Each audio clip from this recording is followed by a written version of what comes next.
Muy buenos días a todos en esta mañana de domingo. Espero que se encuentren bien.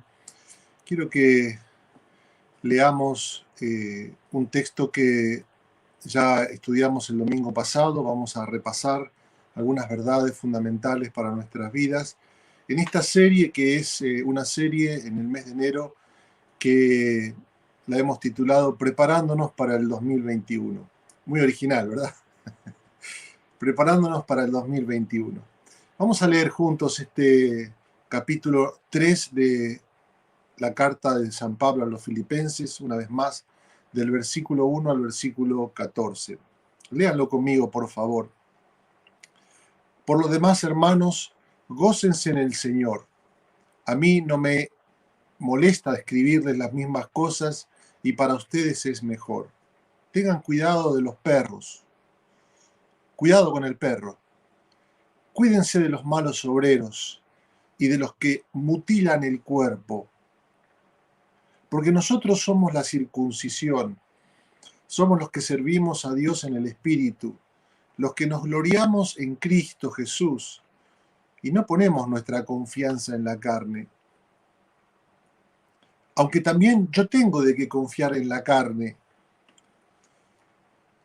Si alguna piensa que tiene de qué confiar en la carne, yo más. No está hablando de la carne argentinos, sino que está hablando de la realidad del ser humano, ¿no? En su capacidad, digamos, en su existencia.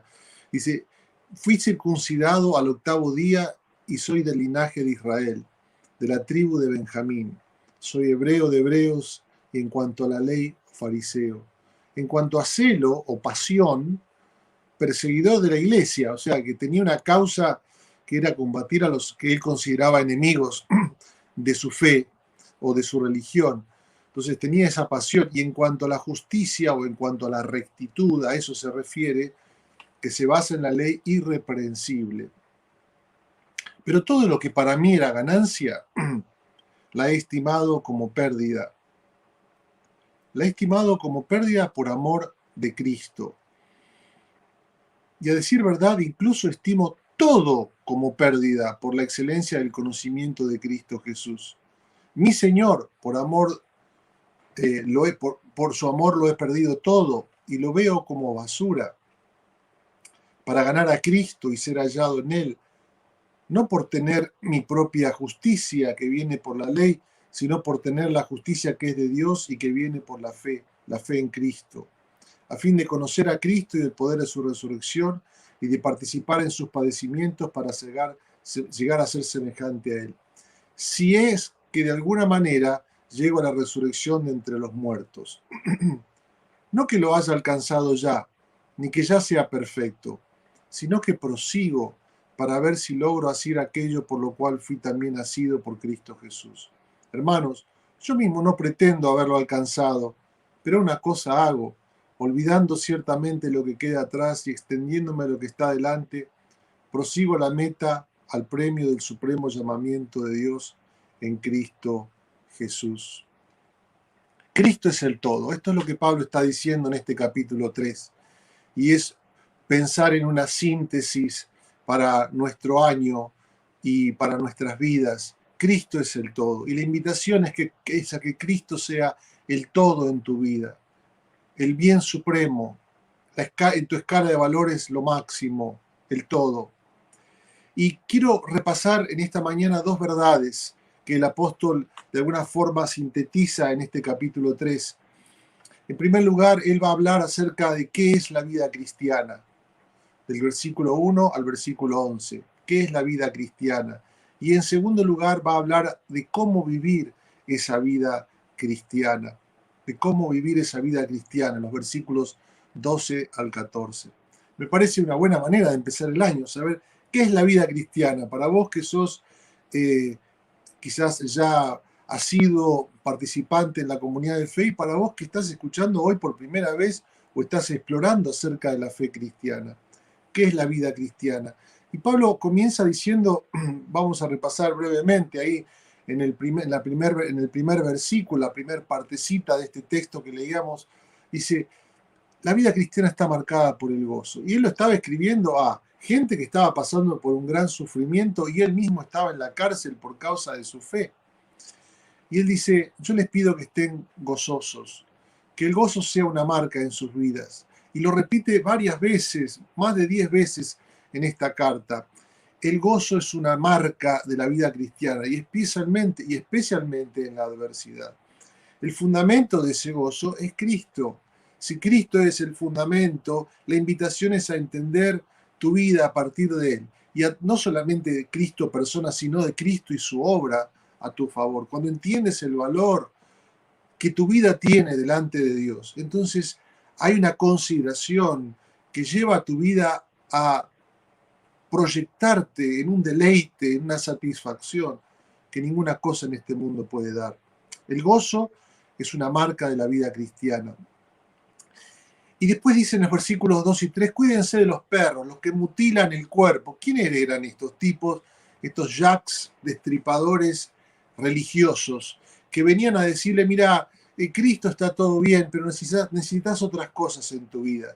Especialmente en cuanto a Dios, necesitas hacer otras cosas para lograr la aprobación o ser justificado por Dios. Y vamos por la vida, a veces no en términos religiosos, pero sí en términos de consideraciones de fe, entre comillas, pensando que Cristo, bueno, está bueno para un sector de mi vida, para el día domingo, pero no es todo, ¿no? Y tomamos el mensaje que nos viene de la sociedad o de las religiones, ¿no? Que nos hacen pensar, digo, religiones seculares o religiones religiosas, porque el hecho de decir no creo en Dios, pero crees en otras cosas que sostienen tu vida, que se transforman en tu gloria, en tu fin último. Y el apóstol dice, cuídate de estos perros que mutilan el cuerpo, porque los querían circuncidar, ¿no? Y en esta circuncisión los hacían pasar a ser de alguna forma del pueblo de Israel, los judíos, con una estirpe, con una marca, con un pedigrí, que tenía que ver ya no con lo que Cristo les daba, sino con lo que ellos alcanzaban o lograban ser. Y él dice, Cristo es nuestra gloria, ¿no? Cuídense, dice, porque nosotros somos la circuncisión, dice, los que nos gozamos en Cristo, en el versículo 3. Y después Pablo comienza a dar un ejemplo, que es su propia vida. Él dice, mira, si hay alguien que tenía de qué gloriarse, si hay alguien que llegó a primera y que después pasó a las ligas europeas y llegó a la Bundesliga o llegó a la Premier League, perdón mi lenguaje futbolero, si hay alguien que tiene que dar gloria o que se puede dar gloria de las cosas que uno puede alcanzar en esta tierra, soy yo, ¿no? Y en los versículos 4 al 6, él da el ejemplo de su nacimiento, mirá donde yo nací en un pueblo elegido, de ese pueblo elegido en la familia aún más predilecta, y mirá mi educación, la educación que tuve, y mirá mis logros, llegué a ser un PhD, un doctor en religión, no solamente que enseñaba, sino que también la vivía con pasión. Él da su ejemplo, el ejemplo de su gloria pasada, ¿no? Y la contrasta, y dice los versículos 7 al 11, dice, ahora hay una nueva realidad. Cristo es mi gloria. Cristo es mi valor supremo. De tal forma me ha afectado ese encuentro con Cristo, que Él se ha transformado en mi valor supremo, en mi valor supremo. ¿Te acuerdas cuando iba en esa ruta a Damasco, persiguiendo a la ciudad de Damasco, persiguiendo a los cristianos? Dice, respirando conspiración contra los cristianos, se le apareció el Salvador, Cristo resucitado. Y él le habló y le dijo, ¿por qué me persigues? Hablando de su cuerpo, que es la iglesia. Tal es la identificación de Cristo con sus hijos, con su pueblo, con sus hermanos. Y entonces Pablo fue transformado y ese encuentro con Cristo cambió su vida. Y él dice, todo lo que para mí era ganancia, ahora es pérdida. Todo lo que para mí era gloria, ahora es basura, porque ahora tengo a Cristo en mi vida. Cristo es el todo. Esto es lo que él está diciendo. Y quiero reflexionar en cuanto a esto en la vida cristiana.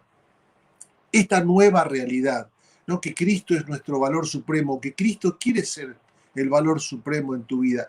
De los versículos 7 al 11, quiero repasarlos brevemente. En primer lugar, Esto significa para nosotros una nueva escala de valores. Pablo dice, lo que para mí antes era ganancia, ahora es considerado pérdida. Y dice, y aún estimo, ¿no? Eso era en el pasado, lo que yo tenía del pasado, que era ganancia, ahora es pérdida. Pero aún hoy, dice, también, dice, estimo todas las cosas como pérdida, dice, por amor del cual también lo he perdido todo y lo tengo por basura para ganar a Cristo. Él está diciendo, cuando yo me encuentro con Cristo, cuando Cristo es el todo para mí, hay una nueva escala de valores. Para aquellos que somos contadores, hay un cambio fundamental en el sistema de contabilizar. Lo que antes estaba en el debe, ahora pasa a ser el haber, y lo que antes estaba en el haber, ahora pasa a ser el debe. Lo que antes era pérdida, ahora es ganancia, y lo que antes era ganancia, ahora es pérdida. Y lo que antes era ganancia, o que no era nada, lo que ahora es nada, pasa a ser pérdida total. Ahora, qué interesante, ¿no? Porque una nueva escala de valores afecta todo nuestro pasado y presente, afecta cómo evalúas las cosas, afecta cómo evalúas lo que te pasó o lo que no te pasó, ¿no? Tu cosmovisión, tu forma de ver la realidad, afecta totalmente tu forma de ver la realidad y de ver tu vida. Es una nueva escala de valores. Cuando Cristo es el todo, porque Cristo ordena mi escala de valores. Decía San Agustín, cuando Cristo viene a mi vida, ordena mis amores. Yo ayer trataba de explicarle esto a mi hija, ¿no? No es que haya amores en nuestra vida, a veces sí, haya amores que son malos, ¿no? El amor por la familia o el amor por el trabajo, pero a veces cuando Cristo no está en mi vida, estos amores están desordenados, se transforman en fines últimos, en mi gloria, pero son tan efímeros, porque las circunstancias cambian tanto y nosotros cambiamos tanto. Pero cuando Cristo es nuestra roca, cuando Cristo es nuestro amor supremo, todos los demás amores se ordenan. Y puedo evaluar, de ahí viene la palabra valores, mi escala de valores me permite evaluar de otra manera la vida. ¿Cómo está tu escala de valores? Cuando Cristo es tu bien supremo, afecta no solamente en cuanto a ves tu pasado, tu presente, sino también tu futuro. Por eso dice, y ponemos ahí también, hay una nueva meta. Cuando Cristo es nuestra vida, la vida cristiana es Cristo, hay una nueva meta, ¿no? Conocer a Cristo no es algo meramente místico, sino que es también algo muy práctico. Dice Pablo, yo quiero conocer a Cristo, ¿no? Y conocer y ganar a Cristo, dice. Y después dice, conocer el poder de su resurrección allí en el versículo 10. ¿Qué está diciendo? Claro, su meta ha cambiado. Su meta es profundizar esa relación con Cristo, pero no en un sentido místico solamente, ¿no? En un sentido casi como etéreo, ¿no? Como que estar encerrados en un convento. No, no, él está diciendo también en forma muy práctica en esta carta, ¿no? Él está diciendo que conocer a Cristo involucra nuestra forma de obedecerle, es confiar en un plan que Él tiene para nuestras vidas. Y entonces Él es mi meta. Y saber que Él es mi meta es caminar en función de ese plan, caminar en función de su voluntad, es profundizar esta relación con Él. Afecta tus decisiones, ¿no es cierto? Cuando tienes una meta, en función de esa meta tomas tus decisiones.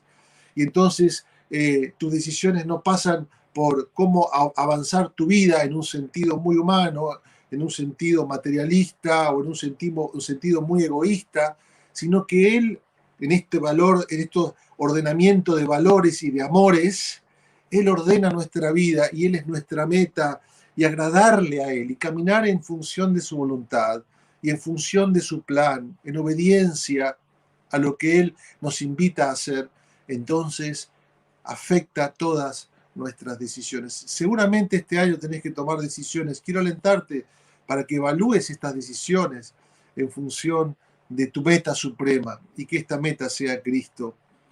Y también cuando surge este encuentro con Cristo, esto de ser Cristo el todo en mi vida, esto de ser Cristo el todo de la vida cristiana, también hay una nueva seguridad. Fíjate cómo dice el versículo 9 allí. Dice, y ser hallado en él, no teniendo mi propia justicia, sino que es por la ley, sino la que es por la fe de Cristo, la justicia que es de Dios por la fe. Cuando impacta Cristo en tu vida, entonces hay una nueva seguridad.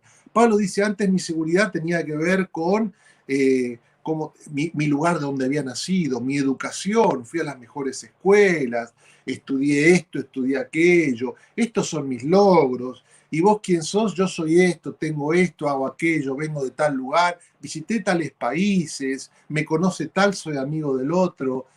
Esta era la justificación o la justicia de Pablo, ¿verdad? Esto era lo que a él lo hacía sentirse justificado de alguna manera ante Dios, ¿no? Porque Dios está siempre presente, aun cuando creamos o no creamos en Él. Siempre estamos apuntando a justificar nuestra vida hacia un bien supremo, a una realidad suprema. Pero afecta la forma en que te ves a Pablo. Dice, ya no necesito más esto. Cristo es mi justicia.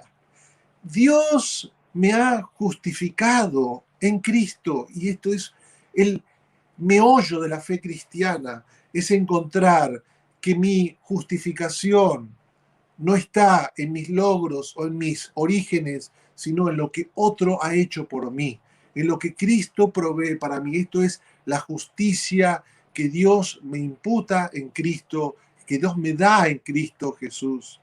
Dice, y esa justicia es por la fe, porque yo no hice nada. Yo pongo mi confianza en lo que Cristo hizo a mi favor. Y esto afecta la forma en que yo me veo a mí mismo. De otra manera, sería muy difícil ir adelante en la vida. Sería muy difícil perdonar. Porque cuando alguien te lastima, no lo puedes perdonar muchas veces porque te ha lastimado, sí, pero te ha lastimado de una forma que ha lastimado tu identidad. Y entonces no tienes fuerzas para perdonar porque te ha roto el fundamento de tu ser, ¿no? Tu autoestima. Pero cuando tu autoestima está fundada en Cristo, puedes perdonar porque Él te ha perdonado. Porque Cristo ha muerto por tu perdón. Y por ese perdón que abarca tu vida, entonces puedes perdonar a otros también. Y puedes también tener más paciencia. Y podés también mirarte a vos mismo con gracia. Y mirarte a vos mismo con ese valor supremo que Cristo te da y no que otros te dan. Ayer trataba de explicarle esto a mi amada hija. Yo no sé cuántos de ustedes quizás tengan hijos adolescentes, pero tener un hijo adolescente es una bendición, ¿eh? Es una gran bendición. Todas las cosas que se daban por sentado antes, se vuelven a tener que reaprender, a reaprender y a dar otra vez y a explicar otra vez. Me fascina sentarme a hablar, a veces es fácil, a veces no es tan fácil, sentarme a hablar con mi hija, a veces, ayer hablamos como 2 horas, tratando de explicarle este principio, ¿no es cierto? Yo creo que los hijos nos enseñan a enseñar, nos enseñan muchas cosas, pero nos enseñan a enseñar y a realmente saber si estas verdades o las verdades que les enseñamos sustentan nuestras vidas. Pero yo le decía, cuando Cristo, y yo entiendo el amor de Cristo y cómo Cristo me ha amado, y cómo Dios me ha amado en Cristo, cómo Él me ha justificado en Cristo Jesús, mi autoestima pasa por otro lado y no por lo que otros digan, no por cómo otros me vean, no por la opinión de los demás, no que no me afecte, no que a veces no me entristeja, pero no me destruye, porque Cristo es aquel que ha dado a mi vida seguridad. Muy bien, esto es la vida cristiana. Y voy a terminar ahora sí hablando acerca de lo que el apóstol Pablo hablará en la segunda parte de este texto en cuanto a cómo vivir la vida cristiana. ¿Cómo se vive la vida cristiana? En los versículos 12 al 14, él nos invita y él dice 2 cosas, y yo quiero terminar acá, son unos minutitos nada más, pero este texto es para que sea el lema de tu vida y el lema especialmente de este año 2021.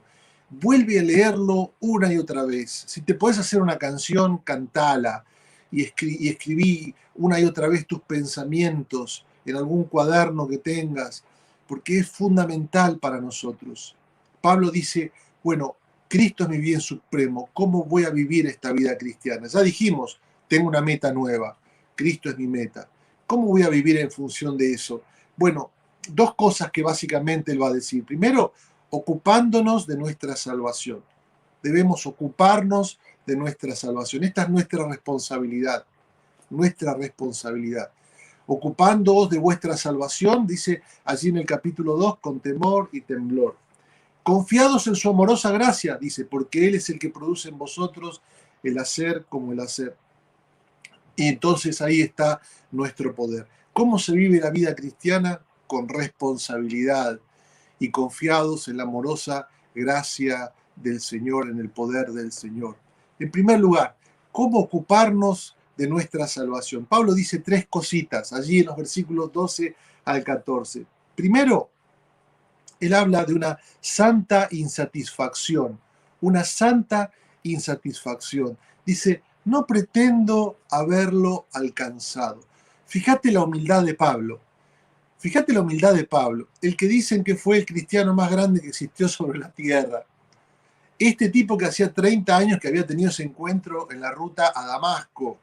Este tipo que había escrito cartas, que había sufrido persecución, que estaba en la cárcel, que había visto a Cristo, dice, había ascendido al tercer cielo, había tenido revelaciones y visiones tremendas, que Dios los había usado para hacer milagros.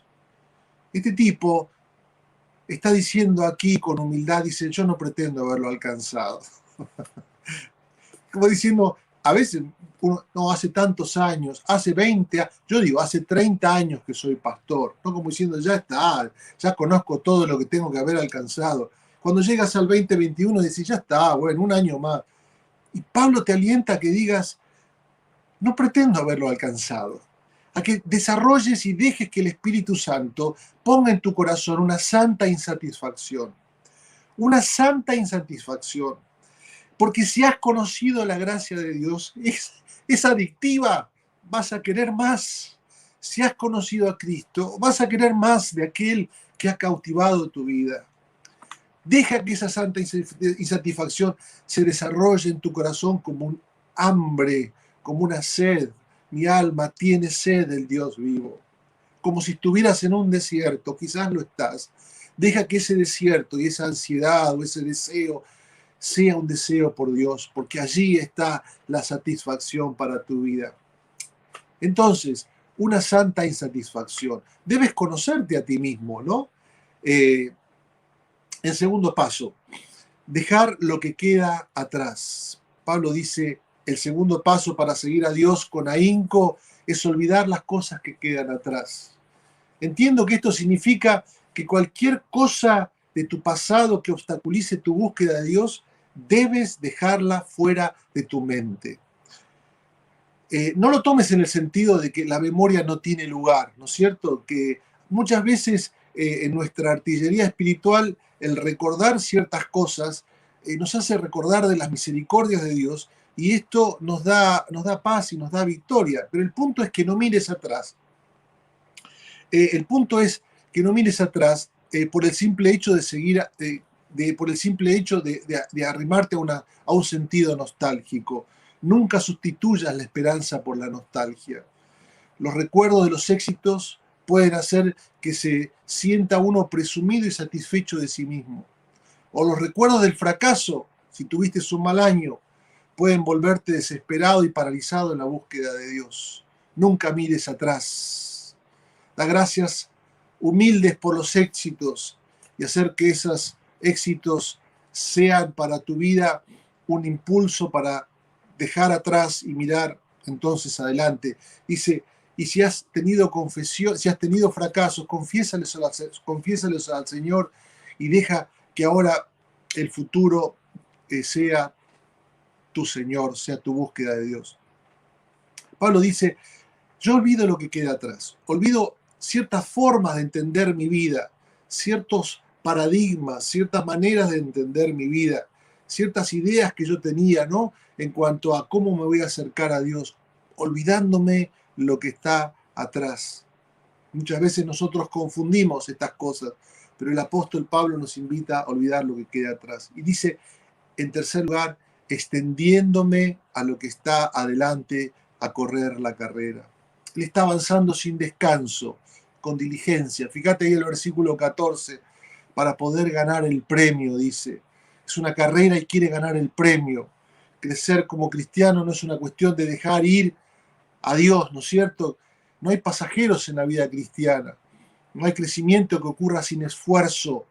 No existe tal cosa como un cristiano maduro pasivo.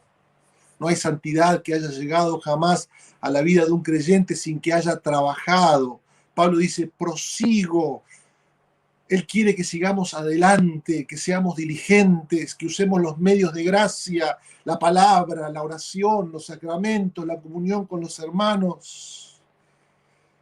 Él quiere que digamos no al pecado, sí a la justicia, trabajar duro, ser hombres y mujeres de Dios.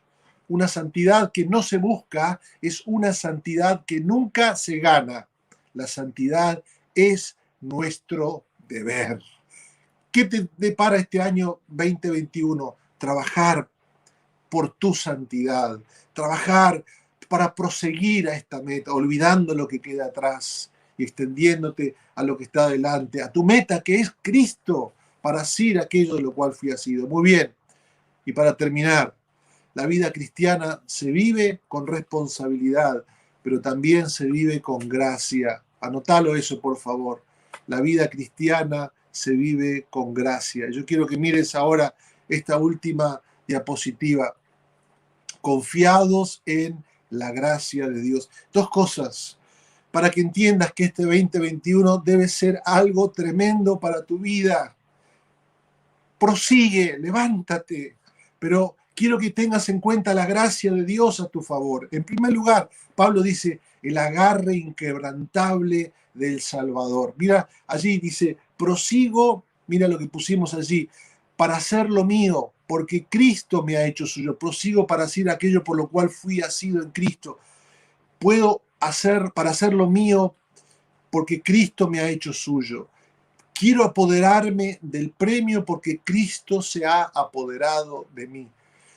Otra vez, para hacer la victoria final, el día de la resurrección y la gloria, Pablo dice, presiona para hacer suyo a Cristo, que lo ha hecho suyo a su vez a él mismo. El agarre de Cristo. Esto quiere decir, Cristo me ha agarrado, Cristo me ha tomado. En su vida, él está hablando de que Cristo lo ha tomado y es su motivación y lo impulsa por esa carretera, ¿verdad? Por esa carrera que tiene que correr a lo largo de su vida cristiana. Él persevera y sigue adelante porque siente que el agarre inquebrantable de su Salvador, obrando en su corazón y en su vida, no lo va a soltar. Sabe que nada puede arrebatarlo de la mano de su Salvador. Él está completamente seguro allí porque lo sigue adelante con audacia y con gozo, sabiendo que esta es una carrera por la gracia de Dios, no puede perder. No puede perderlo. Cristo se ha apoderado de él. Por eso dice, irrevocables son los dones y el llamamiento. En segundo lugar, y termino, dice, confiados en la gracia y en el llamado ascendente de Dios. Dice, prosigo la meta del supremo llamamiento. La segunda forma en que Pablo nos llama o nos anima a perseverar mientras corremos nuestra carrera con perseverancia no es simplemente para recordarnos el agarre inquebrantable de nuestro Salvador, sino también el llamado hacia arriba de Dios. Pablo está pensando aquí en el llamamiento eficaz de Dios. Ese es un llamado que no nos llega simplemente cuando se predica el Evangelio, sino a medida que se predica el Evangelio, el Espíritu Santo toma esa palabra y lo hace trabajar en tu corazón poderosamente para que al escucharlo cobremos vida. Este es un llamado que da lo que necesita. Cuando nos llama a la vida, nos proporciona esa vida. Aquí Pablo lo llama el llamado hacia arriba de Dios. Es un llamado al cielo. Ese llamado que Pablo tuvo ahí en camino a Damasco, en Hechos capítulo 9, cuando se encontró con el Salvador. Y Pablo dice, fui llamado al cielo. Y debido a que es un llamado eficaz, efectivo, no es una mera invitación. No es como si Dios te estuviera diciendo, bueno, Pablo, te he hecho una nueva criatura, ahora te toca a vos, vamos a ver cómo corres tu vida cristiana, aquí está la invitación, me encantaría darte la bienvenida algún día en el cielo, a la casa, a la gloria, pero ahora tenés que correr esa carrera, y si no cruzás la línea bien a la meta, bueno, es una lástima que no te voy a ver en el cielo, de ningún modo. Pablo dice que el llamado de Dios aquí es un llamado que suministra la gracia, el poder que requiere. Esta es una invitación a casa que viene con la gracia de correr tu carrera hasta allí. Cruzarás la línea, correrás tu carrera. Puede haber obstáculos delante de tu vida. Te has cansado de hacer el bien, tal vez te hayas tropezado y te hayas cansado en ese camino que has llevado por delante. Has tomado desvíos en la carretera, pero si sos de Cristo y si venís a Cristo en esta mañana, su carrera nunca puede romperse y el llamado de Dios te proporciona la gracia que necesitas para seguir adelante. Levántate del polvo. Pon la cara hacia el premio que Dios te pone y levántate para correr otra vez. La gracia de Dios te dará la fuerza que necesitas para perseverar. Pablo nos dice que tenemos que correr una carrera y que debemos correrla, pero no la corremos con nuestras fuerzas, sino en el poder de la gracia de Dios en nosotros. ¡Qué palabra! Un poquito más de tiempo que el que generalmente tomamos, pero quiero que la repases otra vez, porque es el lema para tu vida. Cristo, el todo, para tu año 2021. Vamos a orar. Señor, te damos gracias por tu palabra. Te damos gracias porque tú nos invitas a hacer nuestro bien supremo. Algunos de nosotros en algún punto perdimos la meta o nos olvidamos y queremos encontrar otras formas de vivir esta vida cristiana. Perdimos la pasión, perdimos el gozo.